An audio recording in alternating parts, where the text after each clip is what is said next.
तुर्केवाडी येथे महिला डॉक्टरवर भ्याड हल्ला, कुद्रेमणीहून परतताना घटना, आरोपी फरार. चंदगड तालुक्यातील तुर्केवाडी येथे काल रात्री एका महिला डॉक्टरवर 2 अज्ञात व्यक्तींनी भ्याड हल्ला केल्याची धक्कादायक घटना घडली आहे.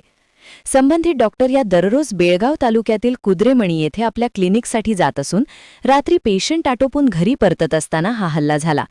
या घटनेमुळे परिसरात भीतीचे वातावरण निर्माण झाले असून तालुक्यातील महिला सुरक्षेचा प्रश्न पुन्हा एकदा ऐरणीवर आला आहे. मिळालेल्या माहितीनुसार संबंधित महिला डॉक्टर नेहमीप्रमाणे कुद्रेमणी येथील क्लिनिकमधील काम आटोपून रात्री उशिरा तुर्केवाडी येथील घरी परतत होत्या. याच वेळी अंधाराचा फायदा घेत 2 अज्ञातांनी त्यांच्यावर अचानक हल्ला केला. हल्लेखोरांनी त्यांच्या तोंडाला काळे फासण्याचा प्रयत्न केला. अचानक झालेल्या या प्रकारामुळे डॉक्टर घाबरल्या असल्या तरी त्यांनी धैर्याने प्रतिकार करण्याचा प्रयत्न केला.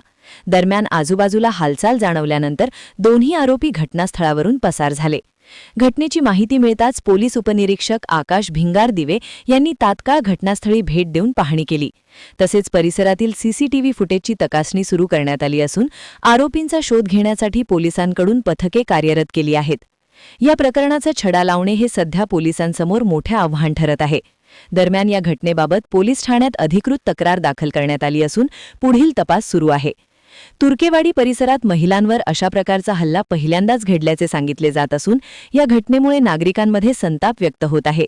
महिलांच्या सुरक्षिततेच्या दृष्टीने अधिक कडक उपाययोजना करण्याची मागणी स्थानिकांकडून होत असून रात्रीच्या वेळी पोलीस गस्त वाढवण्याची गरजही व्यक्त केली जात आहे. पोलिसांकडून लवकरात लवकर आरोपींना अटक करून योग्य ती कारवाई करण्यात येईल असा विश्वास व्यक्त केला जात आहे. महान कार्य न्यूजसाठी प्रकाश ऐनापुरे, चंदगड.